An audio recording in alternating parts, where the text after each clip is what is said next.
55-gallon mushroom substrate sterilizer. This is the 55-gallon mushroom barrel sterilizer. We're going to go over concept and the build. So the first thing we're going to do is go over the concept. Basically, you have your barrel.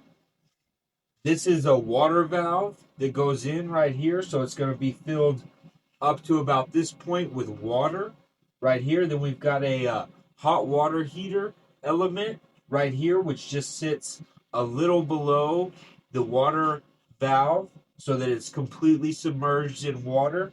We've got it hooked up to a cord. And then we've got our drain, which is at the lowest point on our barrel. So if we need to, when we do maintenance, we can drain that out. Okay, so it's very simple. It fills up with water there at the bottom. It heats up that water. It creates steam. It doesn't pressure up, but from the steam and the temperature and the time that the barrel runs, it gets to the correct temperature, and then it'll turn that element off. It'll cycle on and off, and that's the timer. We'll talk about that later, but that's the concept. You've got some water at the bottom, you've got your heating element, and you've got a drain. The water gets in there through a water inlet valve. We'll show that in just a second.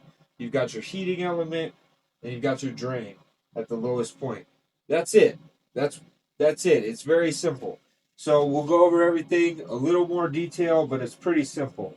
And guys, I've got the parts list available on my website. Go check it out.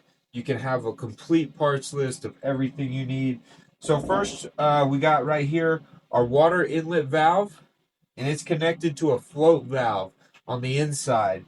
And all the parts that I use are a certain size, and then you can get the corresponding knockout punch to make a perfect hole in your barrel. The top of our water valve is at 7 inches from the bottom of the barrel. And it's got a ball valve connected to the outside so I can turn it on and off. And it's nice to have that because I hooked that up to a washing machine hose, and the handle makes a little spot where I can kind of tuck this hose when I'm not using it. So that's it. On the inside is a stainless steel float ball valve that's adjustable. If you can't get an adjustable one, you can bend it to make it the right size, because in there is going to go your stand that all your blocks are going to sit on top of. But again, we'll talk about that at the end. We're just talking about the barrel for this one. So 7 inches up, we got our water inlet valve. It's a stainless steel valve. We'll show some of that. I've got a ball valve on the outside, and then it's connected to a washing machine hose, and I just run that to a water hose, or we've got some water hookups in here, whatever. But that's it. That's the full setup right there. Then we go about 6 inches over, and let's say 5 inches up, so it's about an inch lower than our water valve here, inch and a half lower. We've got the top of our water heater element right there. And so again, based on the size of the water heater element you get, you'll get the corresponding knockout punch, put it through, and you use it. All these come with fittings, so the stainless steel valve is going to come with some fittings to put it through a tank or a barrel. The water heater element, this is from like a brewing kit. It will come with some fittings. And then right here we've got that's our drain right there. And it's just a weldless bulkhead is what they call it. You could put it right there. You get the corresponding size knockout punch.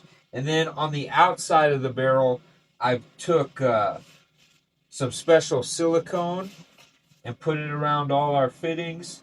So no leaks. That's all you're trying to do, is make sure it doesn't leak. Some of the fittings come with O-rings. I just found they didn't work too well. I just put it together, and then I put my silicone around each fitting, and that works best. It's double protection. And the drain, you want your drain at your lowest point, so however low you can get it.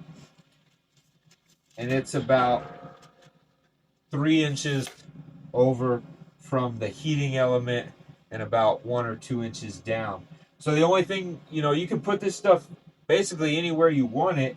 The only thing you want to do is make sure that your heating element is completely submerged in water, so the water inlet valve needs to be above it or adjustable so that you can adjust it above it. Your drain needs to be at your lowest point, obviously.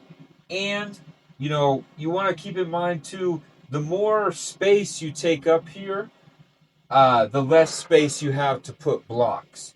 So by keeping everything at this height right here, I'm able to fit 45 blocks in here at one time. So I also have this drum dolly right here, and it's got a 2-inch lip on it, so that makes it so my drain can't go any lower than 2 inches. But you could put like a piece of wood or something in here, cut something out and make it so that the bottom of the barrel is flush with the top of the drum dolly. That's up to you. That sounds like a lot of work to me. This has worked fine. So now we'll switch over, and then a cord. Again, your water heater element, it's going to be 120 volts. Check the parts list. You can wire it up. It just goes to the cord, and we'll talk about the timer and everything here in a minute. So now we'll open it up,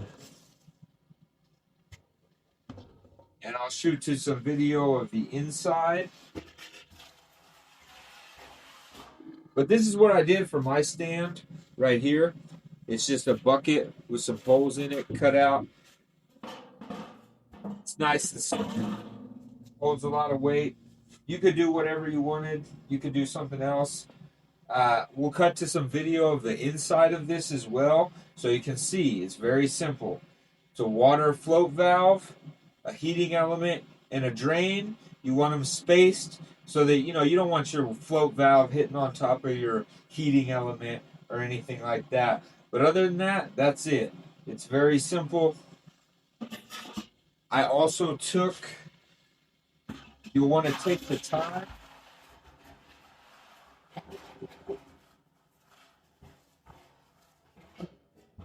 and the stand, that's up to you how you want to build that. I'm sure there's some a better option. I just haven't upgraded that quite yet. But this bucket has worked great for me. That's how I've done all 3 of mine. So one thing I did also is you can take the time. They make like a high heat food grade enamel. Doesn't have to be food grade, but they make a high heat enamel.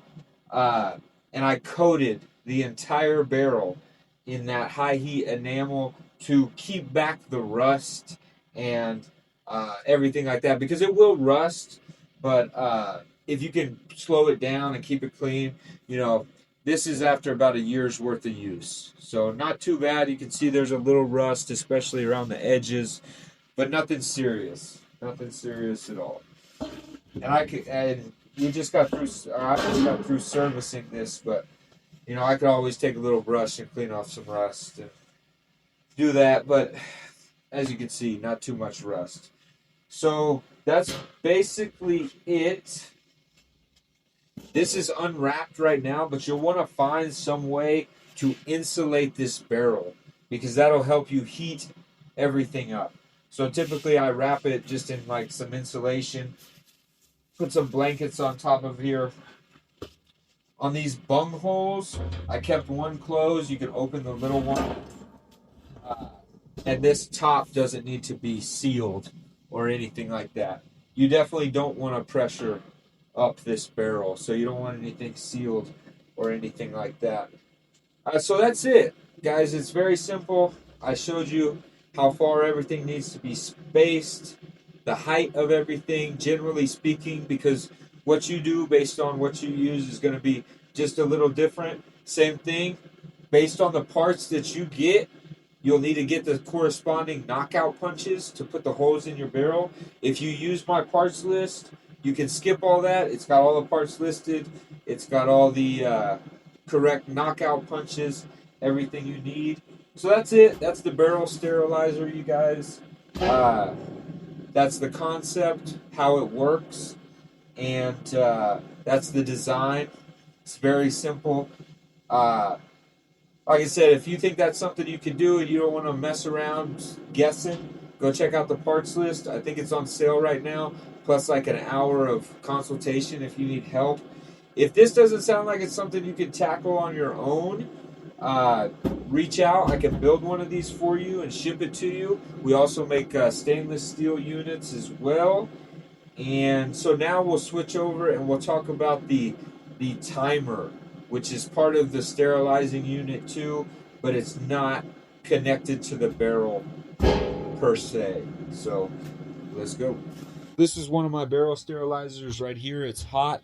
I just got through running it. So what you'll need to have also is a thermometer where you can set the range, and it has a probe. So what we do is I stick the probe inside that hole and I just shove it in between the top two blocks, and I set it to 198 to 200 degrees. So this runs until those blocks' internal temperature reaches around 200 degrees.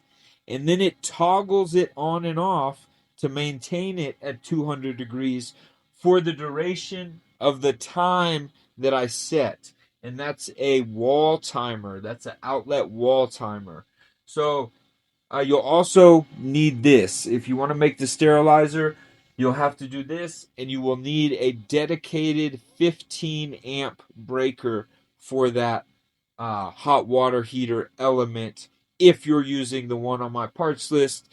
If you use your own or figure your own, you'll have to size it and figure everything yourself. But so what I do when I turn it on is we plug the timer into the outlet, or we plug the thermometer into the outlet, and then we plug the unit into work one on the thermometer. We turn it on. When we hit this button, it runs it for the right cycle that it did last time. And as you can see, it's set at 176. So these blocks are cooling off from a run this morning. So that is it, you guys. That is the barrel sterilizer, 55-gallon. I've got 3 of them. I've been running this thing for several years. They're great. If you've got questions, leave a comment. I'll try to answer. Other than that, much love.